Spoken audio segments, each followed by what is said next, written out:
जिस नारी के मन में प्रेम और वात्सल्य की भावना बहने लगे वो एक मां होती है। यहां तो गंगा भी मां है और धरती भी मां है।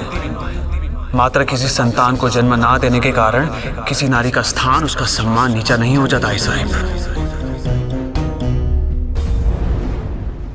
नारी को अपना जीवन सजाने के लिए संतान की नहीं ममता की आवश्यकता होती है।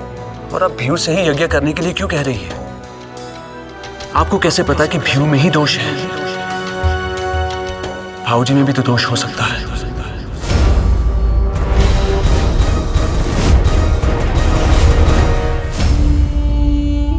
और वो इस पल में भी अपनी पत्नी के साथ नहीं है।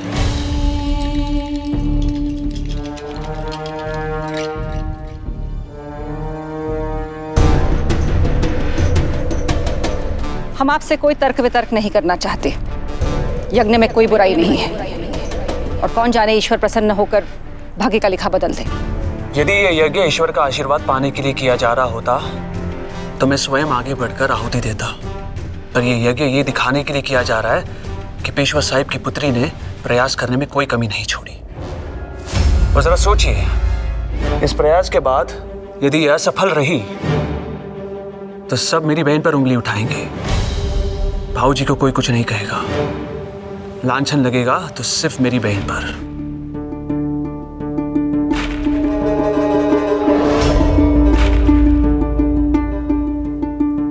और मैं ऐसा नहीं होने दूंगा।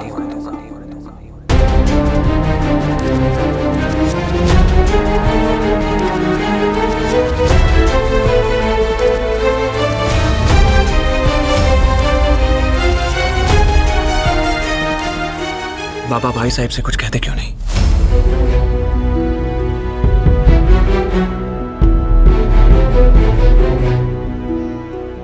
हमारे विचार में राव ठीक कह रहे हैं। आपने अपनी हर संतान को बराबरी का पाठ सिखाया था और आज आप ही अपनी संतान में अंतर कर रही हैं। बदल रही हैं आप सरकार।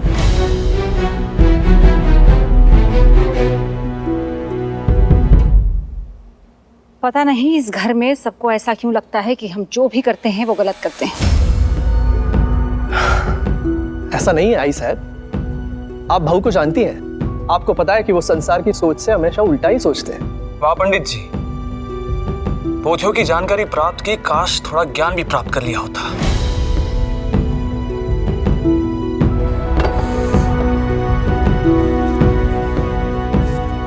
आप लोगों को जो करना है कीजिए, मैं ये यज्ञ नहीं होने दूंगा।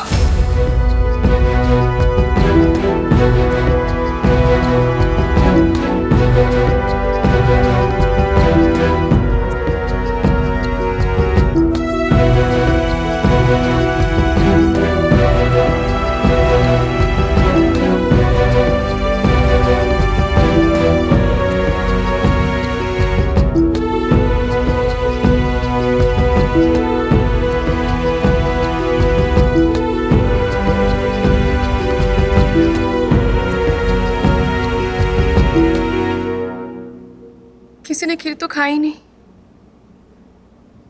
हमने इतनी मेहनत से बनाई थी।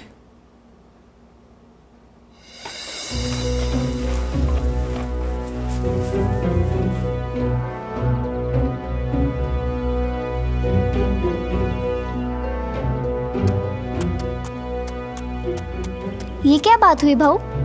जरा सा क्रोध आया नहीं कि बादल को लेकर दौड़ पड़े आप ही तो कहता है ना भाऊ कि समस्याओं से भागा नहीं जाता, उन्हें सुलझाया जाता है। हाँ, पर समस्या सुलझाने में जब संबंध उलझ जाए तो दूर रहना ही अच्छा होता है। जब भाई साहब मेरी कोई बात सुनने को तैयार नहीं तो समझेंगी कैसे? बात तो आप भी नहीं समझ रहे ना भाऊ। देखिए, मैं ये नहीं कह रही कि आई साहब ने बिहू ताई से जो करने को कहा है वो सही है, पर मैं समझती हूँ कि आई साहब ऐसा क्यों कह रहे हैं। बिहू ताई को रोज ससुराल में तानों का और कटाक्षों का सामना करना पड़ता है। इस यज्ञ से कुछ समय के लिए ही सही, पर बिहू ताई के जीवन में शांति आ जाएगी भाऊ। अनु, बिहू ने तुम्हें कुछ बताया? जो बातें चेहरे पर लिखी हो उन्हें पूछा नहीं जाता भाऊ। तो कब से इतनी बड़ी और समझदार हो गई? जब एक भाई अपने कंधे पर अपनी बहन की डोली उठा के उसे अपने ससुराल छोड़ के आता है, उस दिन हर लड़की बड़ी हो जाती है भाऊ। और आपने बहनी को नहीं देखा?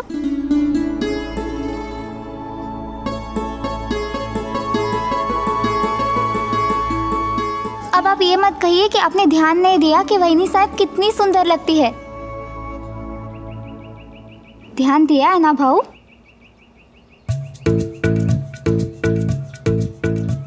हो।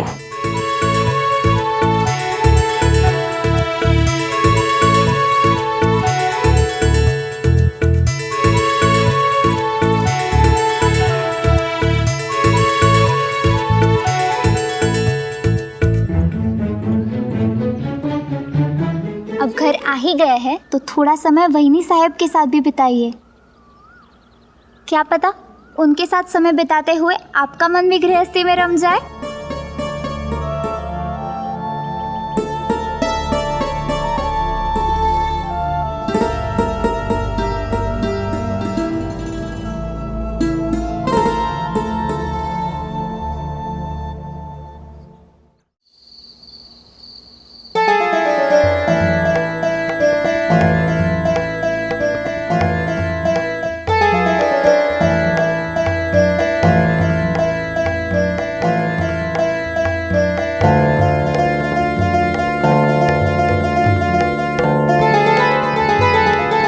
ऊंचे कुल वालों को ज्ञान देने का अधिकार उन्हीं को होता है जिनके पिता भी ऊंचे कुल के हो और माता भी।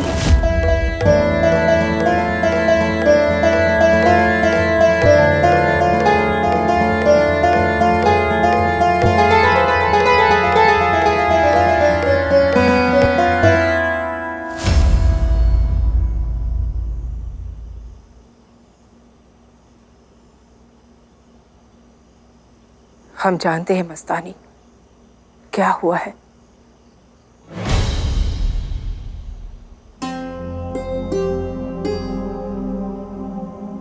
मम्मी कुछ भी तो नहीं हुआ है।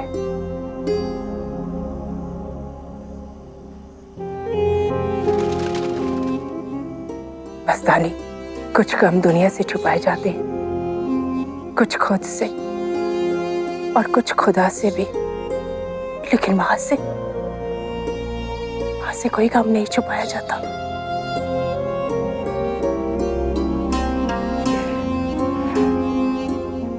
आप क्यों दिल छोटा कर रही हैं अम्मी? काश हम पिताजी की बेटी नहीं उनके बेटे होते। क्योंकि राजघराने में बेटियां बेबस पिता का साथ तो दे सकती है पर सहारा नहीं बन सकती।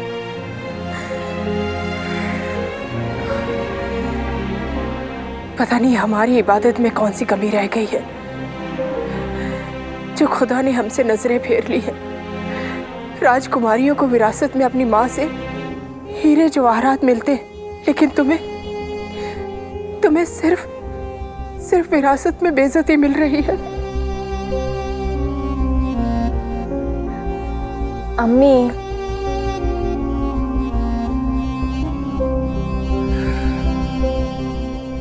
जिंदगी तो गम देती है पर हमारे ऊपर है कि हम उस गम को घाव समझे या कहना।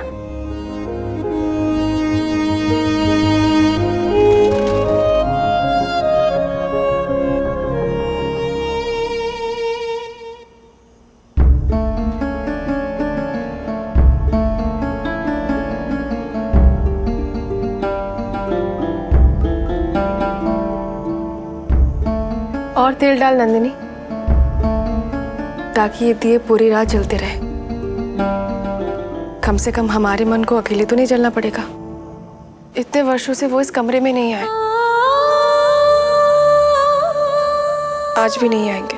यही तो आपकी भूल है। आपने मात्र प्रतीक्षा की है, प्रयास नहीं किया।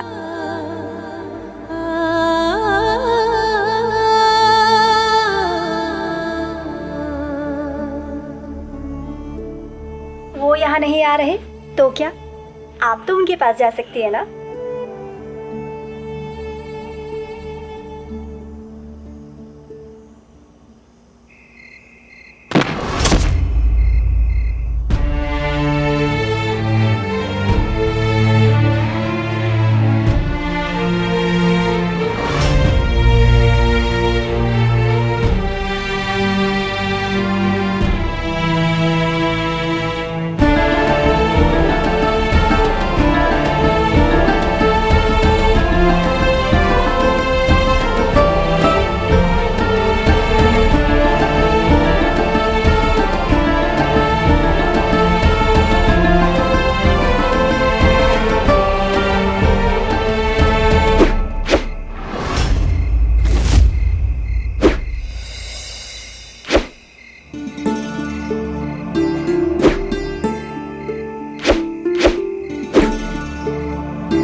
इश्क तेरे दरबार में।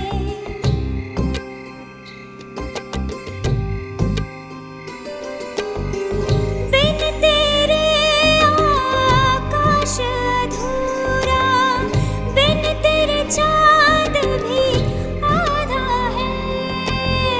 तुझ बिन हर पल मेरा जैसा, तुझ संग हर पल राधा है। इस मीरा को राधा कर दो, राह तके है तुम्हारी। मन दरबारी भीग रहा है, इश्क तेरे दरबार में।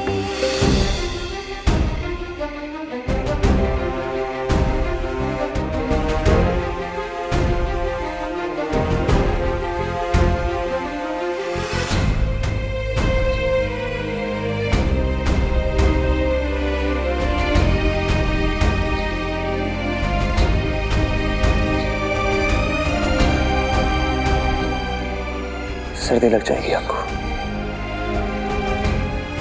आपको हमारी इतनी चिंता है? मेरी पत्नी है आप, इतनी चिंता तो होगी।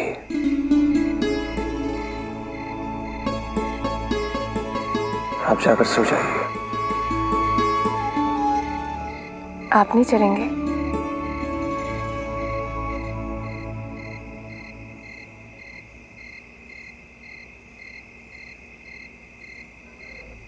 आकाश में उड़ने वालों को पिंजरों में घुटन सी होती है। राव, घर पिंजरा नहीं होता है, घोंसला होता है।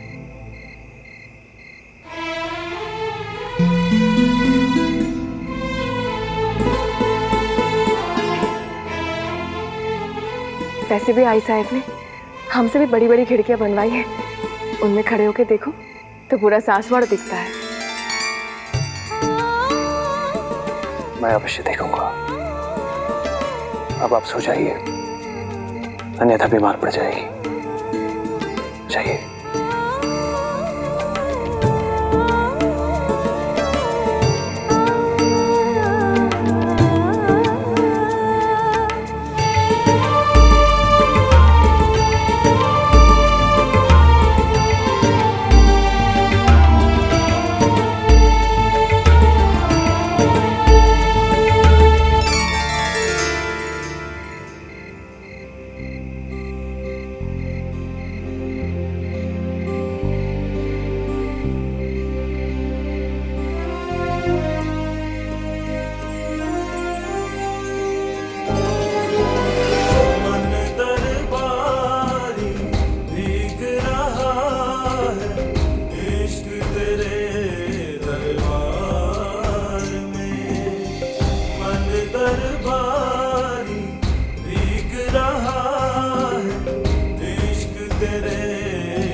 अब रात भर सोई नहीं? आंखों में अपमान का रंग इतना गहरा उतर गया कि रात भर नींद नहीं आई। ऐसा क्या? हमने आज तक कभी भी आपकी किसी भी बात को किसी के सामने काटा है कि कभी भी किसी के सामने आपकी किसी भी बात का विरोध किया है? कारण तो हमारे पास भी था। हम जब इस कमरे से बाहर जाते हैं तो अपनी पीड़ा, अपनी व्यथा हम साथ लेकर नहीं जाते। जो कुछ है हमारे बीच में।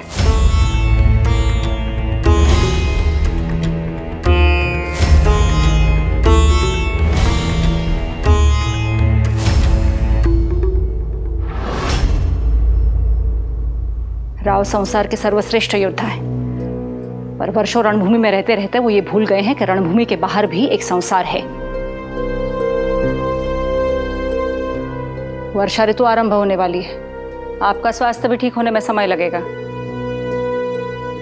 इस कारण इस वर्ष आप और आपके पुत्र अपना अधिकतर समय घर पर बिताएंगे। राव ने घमासान मचाना तो सीख लिया, इस बरसात वो गृहस्थी रचाना भी सीखेंगे। हम भी यही चाहते हैं सरकार, पर इसका ये अर्थ नहीं है कि राव को उनके विचार व्यक्त करने से रोक दिया जाए।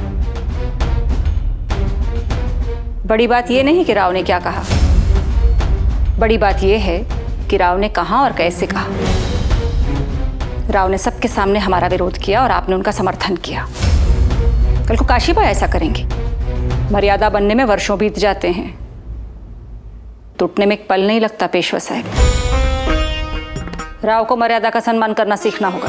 आप जानती हैं ना, राव तूफान है, हम चट्टान हैं।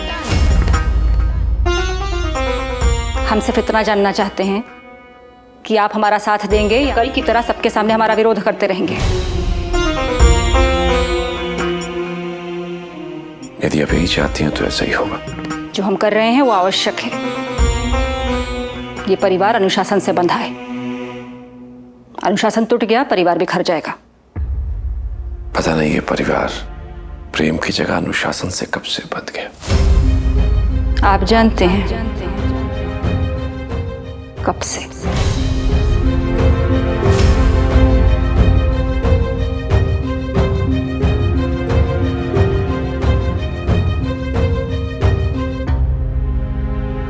हम दोनों दिशाओं से आक्रमण करेंगे बाबा। आप पूरब से और मैं पश्चिम से। अब दिल्ली ज्यादा दूर नहीं है। अब हिंदुस्तान का दिल ज्यादा दिनों तक मुगलों के हाथों में नहीं है। और बाबा, हाँ? क्या आपको मेरी रणनीति पसंद नहीं आई? नहीं नहीं, अच्छी है, रणनीति अच्छी है। और अभी वर्षा ऋतु है, बहुत समय है युद्ध में। कमान तीर छोड़ने से पहले खींची जाती है, बहुत पहले नहीं। बाबा, मैं कमान से तीर नहीं छोड़ रहा हूं, सिर्फ तीर को धार लगा रहा हूं। सही कहा बाजी। और कभी कभी बुद्धि को विश्राम देना भी आवश्यक होता है।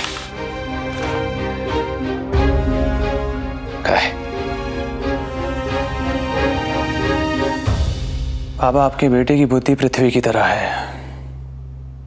यदि एक पल के लिए भी रुक गई तो प्रलय आ जाएगा। प्रलय तो आ चुका है बाबू, और उस प्रलय का नाम है आई साहब। क्या बात है जी, मैं इतना परेशान क्यों है? भाऊ, आई साहब ने आपको बुलाया है। बाबा को विश्राम की और आई साहब को आपकी आवश्यकता है। जाइए।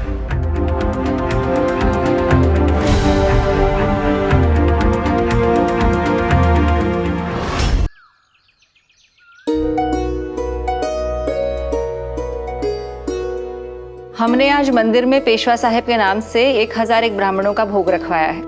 ये सारी सामग्री उसी के लिए है। आप दोनों स्वयं जाकर भटजी से मिलकर उन्हें यह सामग्री दे दीजिए। भटजी की छत्र छाया में ब्राह्मणों का खूब कल्याण हो रहा है आई साहब। एक काम करते, उन्हें सेना में भर्ती कर देते, सेना का भी कल्याण हो जाएगा। इतनी सामग्री में 1000 सैनिक 1 महीने तक भोजन कर सकते हैं आई साहब। राव, आप हर परंपरा को मजाक समझते हैं? नहीं आई साहब, मैं तो आपसे मजाक करना ही परंपरा समझता हूँ। फिर मंदिर में जाके भट्ट जी के सामने ये मजाक मत करना, उन्हें बुरा लगेगा। तो भट्ट जी को मंदिर के बाहर ले जाकर सारी बातें कह दूंगा, शायद उन्हें बुरा ना लगे। राव, आप आई साहब, आरती का समय हो रहा है, मंदिर जाना है ना?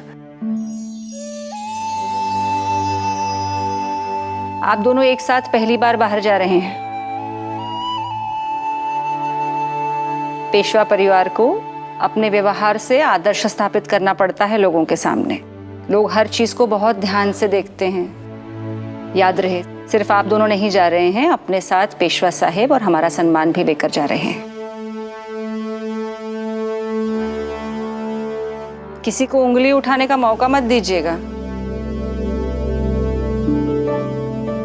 हो आई साहब। क्या?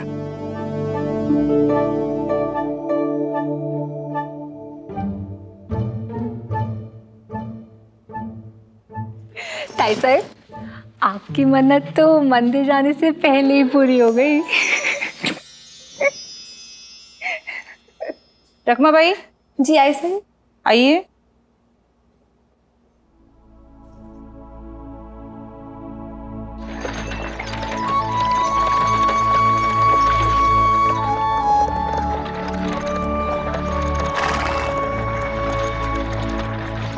ढूंढना है जो अपने पिया को, खुद को भूल जरा बाबरी।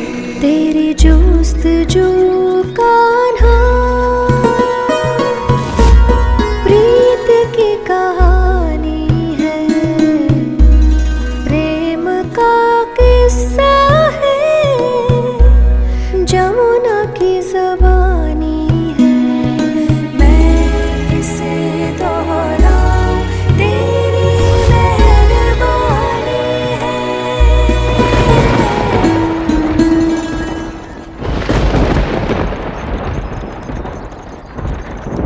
घर लौटते समय एक लड़की को मंदिर में भजन गाते हुए सुना था। तेरी जुस्तजू कहाना प्रीत की कहानी है, प्रेम का किस्सा है, जमुना की जुबानी है। म्हणजे काय? प्रेम के भजन गा रही थी वो। देवा देवा देवा, पूजा के समय प्रेम की भजन? प्रेम भी तो एक पूजा है। पूजा करने वालों को ईश्वर मिले या ना मिले, प्रेम करने वालों को अवश्य मिल जाते हैं। म्हणजे भट्ट जी को ईश्वर नहीं मिलेंगे? ईश्वर को पाने के लिए लोग प्रेम करते हैं। प्रेम करना ही प्रेम का सबसे बड़ा इनाम होता है। प्रेम को किसी और इनाम की आवश्यकता नहीं होती। क्या आप हमसे प्रेम करते हैं?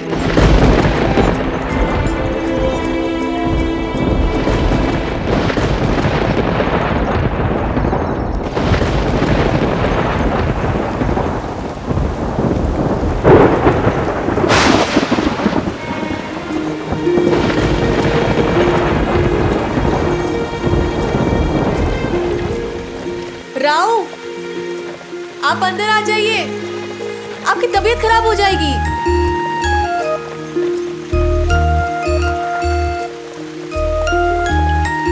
पहली बारिश में छुपकर नहीं बैठते, बाहें फैलाकर उसका स्वागत करते हैं।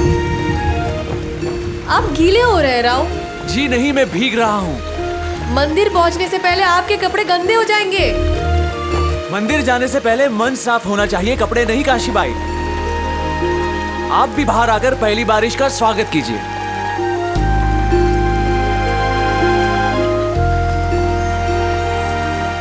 हाँ। मन दरबारी भीग रहा है, इश्क तेरे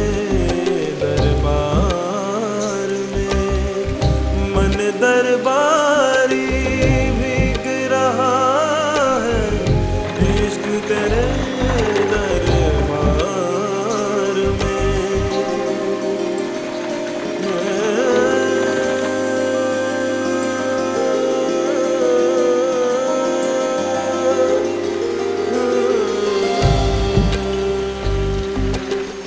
पढ़ाई साहब ने ये साड़ी खास हमारे लिए बनारस से मंगवाई है। अगर हम बाहर आएंगे ना तो ये खराब हो जाएगी। बारिश का क्या है, ये तो कभी भी आ जाएगी। कल भी आएगी, पर वो पहली बरसात नहीं होगी काशीबाई।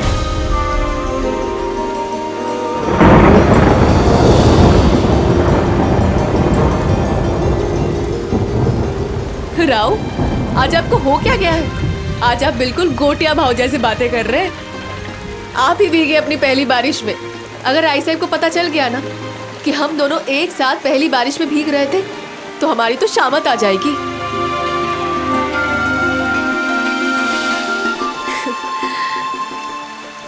हमने आपको खुश देख लिया तो समझे हमने पहली बारिश चख ली।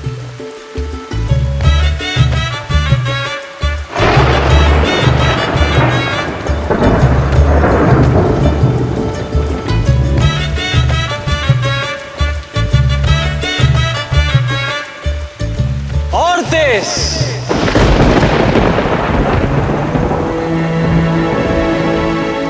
और तेज, और तेज, और तेज।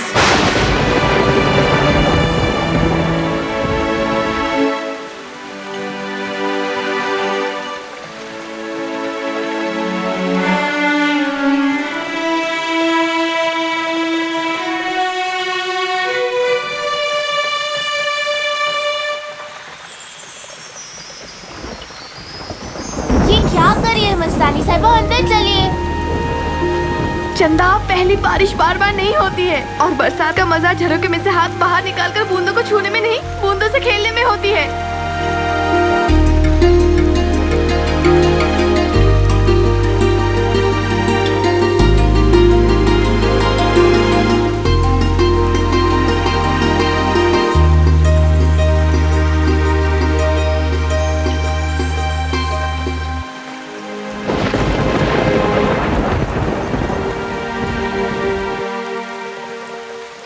इतनी बड़ी हो गई और बचपना नहीं गया।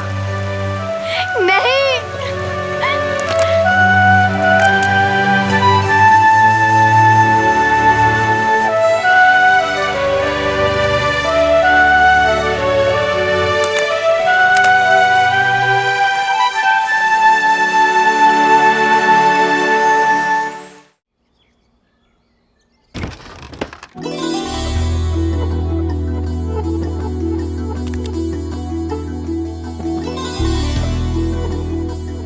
हर हर महादेव।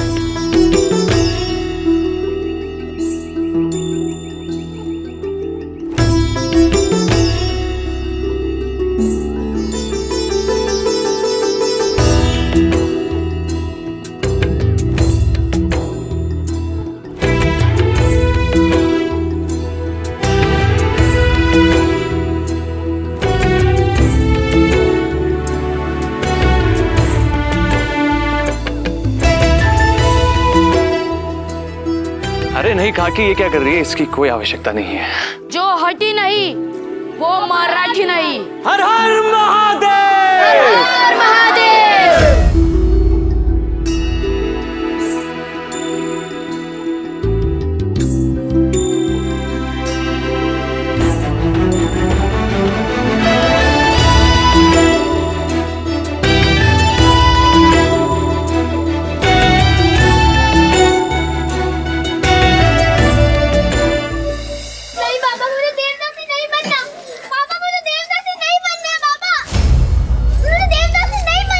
बेटा, मैं भटजी को वचन दे चुका हूँ कि तुझे मंदिर की सेवा करनी है, और अब मैंने अगर ये वचन तोड़ा तो प्रलय आ जाएगी।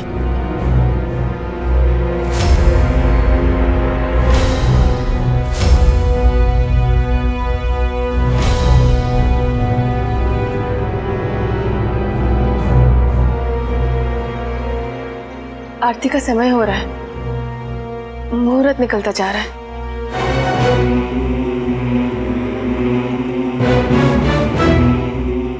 राव, आपको बीच में बोलने की आवश्यकता नहीं है। ये हमारे परिवार का आंतरिक मामला है।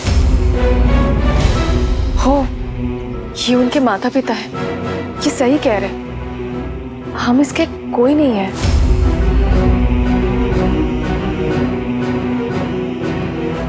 रावण कहता है कि ये कन्या मेरी कुछ नहीं लगती। ये कन्या बाजीराव बल्लाड़ भट्ट की बहन है।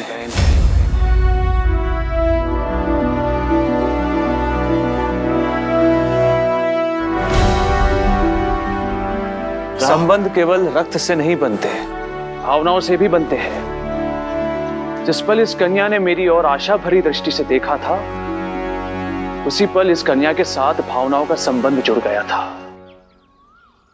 अब इसकी इच्छा के विरुद्ध यहां कुछ नहीं होगा। परंपरा, प्रतिष्ठा और अनुशासन।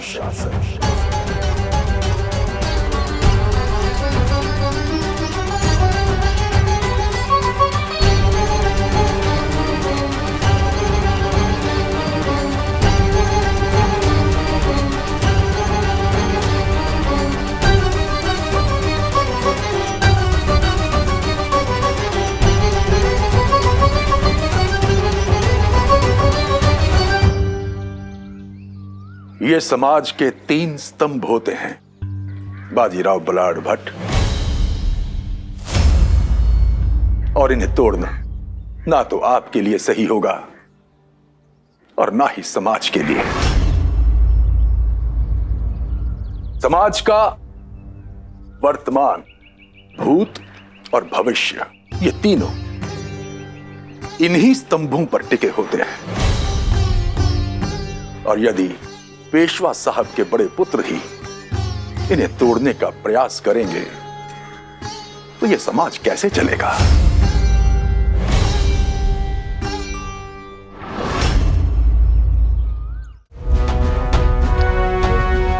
परंपरा और प्रतिष्ठा दोनों ही स्वाभिमान से बड़े नहीं होते हैं भट्ट जी।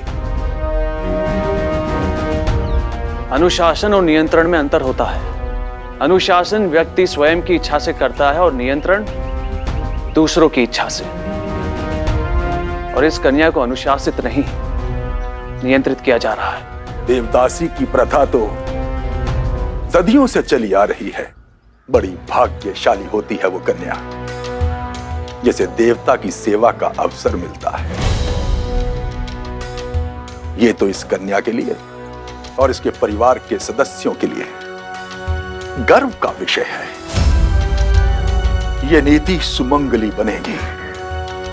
जीवन में कभी भी विधवा होने का दुर्भाग्य आएगा ही नहीं। यदि ये प्रथा इतनी ही महान और गौरवशाली है तो बड़े बड़े परिवार वाले अपनी पुत्रियों को देवदासी क्यों नहीं बनाते भट्ट जी?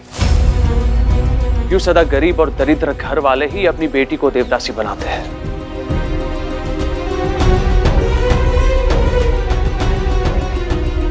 यदि ये कन्या अपनी इच्छा से यहां आई होती तो मुझे कोई आपत्ति नहीं होती, परंतु ये अपनी इच्छा से यहां नहीं आई है, इसलिए आपत्ति है मुझे। और बाजीराव बल्लाड़ भट्ट की आपत्ति विरोधियों के लिए विपत्ति बन जाती है।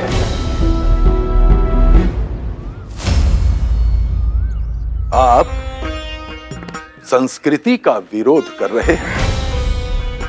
शास्त्रों के अनुसार कन्या विवाह के बाद पति की संपत्ति होती है और विवाह से पूर्व पिता की।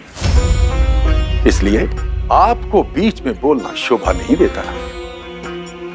बेटी गाय नहीं होती कि जब मन चाहा उसे खूंटे से बांध लिया। अपने जीवन पर उसे पूर्ण अधिकार होता है। और जिस संस्कृति का नाम देकर आप इस लड़की को इसके पिता की संपत्ति बता रहे हैं, उसी संस्कृति ने सीता माता से लेकर द्रौपदी तक को स्वयंवर का अधिकार दिया था भट्ट जी। शास्त्र कहते हैं कि नारी को अपना वर चुनने का पूरा अधिकार होता है। मैं आपका सम्मान करता हूं भट्ट जी। आप भी वेद और शास्त्रों का सम्मान कीजिए और इस कन्या को आत्मनिर्णय करने का अधिकार दीजिए। माता पिता अपनी संतान के लिए कभी भी कोई गलत निर्णय ले ही नहीं सकते। और यदि इन्होंने ये निर्णय लिया है तो कुछ सोचकर ही लिया होगा। किसी और की कही हुई बात सोच पर हावी हो जाए तो फिर निर्णय दिल से नहीं लिया जाता भट्ट जी। और ऐसे निर्णय चंचल मन के चलते बदले भी नहीं जाते। इस कन्या के माता पिता ने इसे प्रभु के चरणों में अर्पित कर दिया है, और यदि अब इन्होंने अपना वचन तोड़ा तो इन्हें कभी मोक्ष नहीं मिलेगा।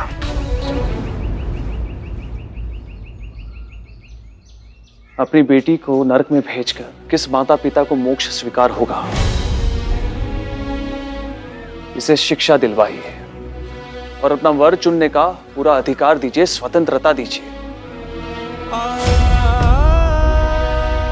कहते हैं जब एक पुरुष शिक्षित होता है तो एक व्यक्ति शिक्षित होता है, और जब एक नारी शिक्षित होती है तो आने वाली पूरी पीढ़ी शिक्षित होती है। भट्ट जी,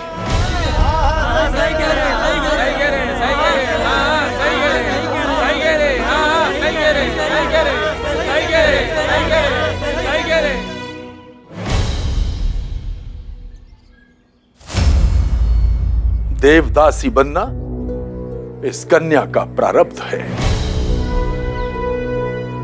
ये भाग्य इसके हाथ की रेखाओं में नहीं लिखा है, अपितु ये लिखा है इसकी केश राशि में, केश जटाओं में। महादेव की यही इच्छा है कि ये कन्या देवदासी बने, तभी तो इसे जटाएं दी।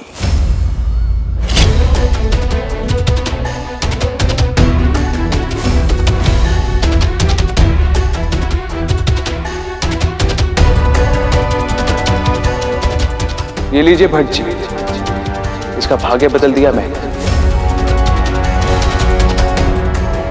आपने महादेव की इच्छा का उल्लंघन किया है। यदि ये महादेव की इच्छा होती तो मुझ जैसा साधारण व्यक्ति इसे कैसे बदल सकता? ये तो आपकी इच्छा है भट्ट जी, जिसे आप महादेव की इच्छा समझते हैं। ना इसके माता पिता चाहते कि ये देवदासी बने, ना ये कन्या चाहती है। ठीक है, यदि कन्या के माता पिता की यही इच्छा है तो हम इन्हें बाध्य नहीं करेंगे।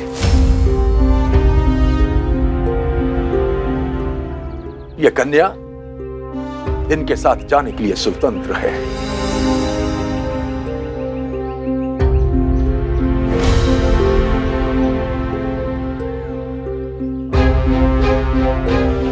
भट्ट जी, पूजा का समय हो गया है।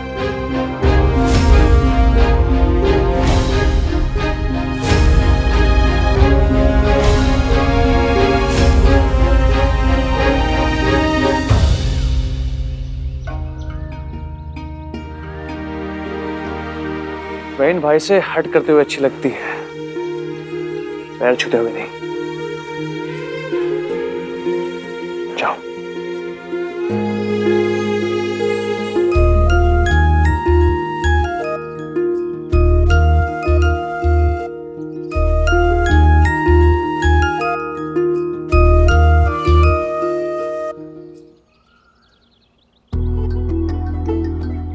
आरती का समय हो रहा है। आप जाइए, मैं आपकी प्रतीक्षा करूंगा।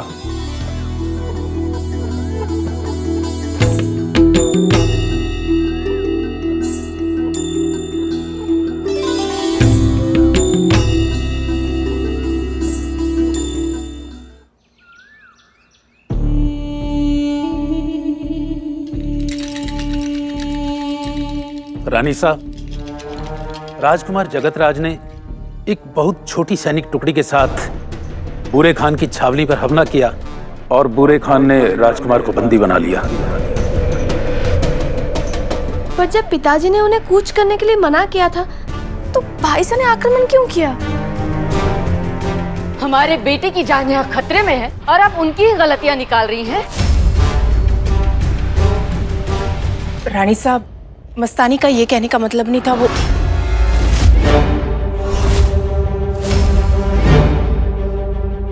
ये राजवंशियों की समस्या है, इसे राजवंशियों को ही हल करने दीजिए। आप दोनों को परेशान होने की कोई आवश्यकता नहीं है। मंत्री जी, अब राजकुमार जगतराज को कौन छुड़ाएगा?